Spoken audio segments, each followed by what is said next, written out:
You're staring at your bank account again. $12,347. You've been saving for 2 years. You cut back on eating out, you automated transfers. You did everything the financial gurus told you to do. And for what? A number that barely moves. You refresh the app, still $12,347. Your friend just posted photos from Bali. Another one bought a new Tesla. And you're here, watching your savings grow slower than your toenails. Here's the truth nobody tells you. The first $100,000 is the hardest money you will ever make. Charlie Munger, Warren Buffett's right-hand man, billionaire, genius, said it best. The first $100,000 is a bitch, but you gotta do it. And he's right. But here's what they don't tell you. Once you cross that line, the game changes completely. Let me show you why most people quit before they get there and why you can't afford to be one of them. Let's talk numbers, real numbers, not the Instagram fantasy version. If you save $500 a month and invest it at a conservative 7 to 8% annual return, do you know how long it takes to hit $100,000? 7 years and 9 months. Almost 8 years of grinding. 8 years of saying no to trips. 8 years of driving the same car. 8 years of watching everyone else live their best life while you're eating chicken and rice for the 4th time this week. And here's why it feels so brutal. In the beginning, you are doing all the work. Let me break this down. In year 1, you contribute $6,000. The market gives you maybe $400 in returns. Congratulations, you worked all year for a number that looks like a utility bill. Year 2, same story. You throw in another $6,000. Returns, maybe $900 this time.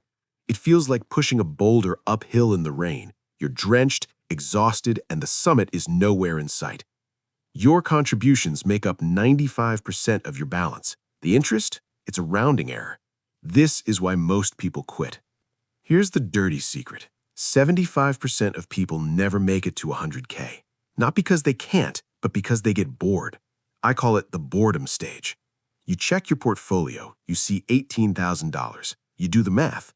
Wait, I've been doing this for 3 years and I only made $2,000 in interest? I could have made that working weekend shifts. So you stop. You think, this isn't working. But that's not the real trap. The real trap is lifestyle creep. You get a raise, finally, $10,000 more a year. You tell yourself you deserve it. So what do? You upgrade your apartment. You lease a nicer car. You start ordering DoorDash 4 times a week because you work hard. And just like that, the raise evaporates. You're making more money, but you're no closer to 100K. Meanwhile, you're surrounded by people who look rich. The guy with the Rolex, the girl with the designer bag, the coworker with the Tesla. Here's what you don't see. Most of them have less than $15,000 in the bank. They're not rich, they're broke with props. And if you follow their path, you'll spend the next decade looking wealthy while staying poor. But let's say you don't quit. Let's say you push through the boredom, ignore the noise, and actually hit $100,000. Here's where everything changes.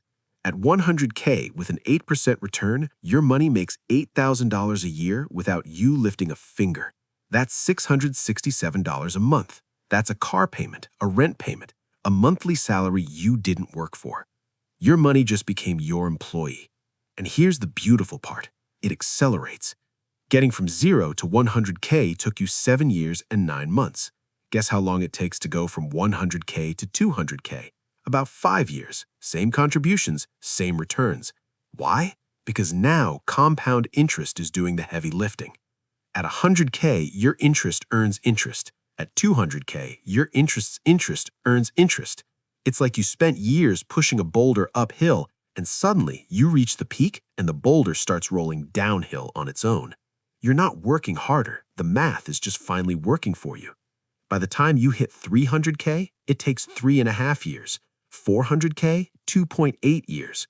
The first 100K is a nightmare. The next 100K is inevitable. But here's what nobody talks about, the mindset shift. Once you hit 100K, you stop acting like someone who's trying to save money. You start acting like someone who builds wealth. You stop checking your bank account out of fear. You stop feeling broke even when you have money. You walk into salary negotiations differently. Why? Because you have walking away money. You're not desperate. You're not one paycheck away from panic. you have options. You stop caring what people think about your 10-year-old car because you know what they don't. You're richer than most people who look rich. It's a quiet confidence. I call it financial telepathy. You don't have to say anything. You just know you're playing a different game, and that changes everything. Your friends are still financing furniture. You're thinking about index funds. Your coworkers are buying bottles at the club. You're buying time and freedom. You don't feel like you're sacrificing anymore. You feel like you're winning in slow motion. So how do you survive the grind? First, embrace the boring. Stop looking for shortcuts. Stop chasing crypto moonshots. Stop thinking you're going to flip NFTs and retire at 25. The path to 100K is boring. It's automatic transfers. It's index funds. It's saying no to things that don't matter. And yeah, it sucks for a while. Second, freeze your lifestyle. This is the most important thing you'll hear. When you get a raise, don't upgrade your life. Upgrade your investments. Every extra dollar you make before 100K should go straight into the gap between your income and your expenses. Widen that gap. Guard it like your life depends on it, because your future depends on it. Third, reframe the journey. The first 100K isn't about the money. It's about proving to yourself that you can delay gratification, that you can think long-term in a short-term world. Once you prove that, the next 100K isn't just easier, it's inevitable. Look, I'm not going to lie to you. The first 100K is brutal. It's slow, it's boring, it's thankless. But here's the reality. Everyone who's financially free went through exactly this same grind. The difference, they didn't quit. They didn't get distracted by people who looked rich. They didn't upgrade their lifestyle the second they got a raise. They pushed through the boredom. And on the other side, they found freedom. The first 100K is a test. The next 100K is a reward. So the question is, are you going to quit in the boring part, or are you going to be the person who looks back 5 years from now and says, I'm so glad I didn't give up? The boulder is heavy right now, but you're closer to the top than you think. Keep pushing.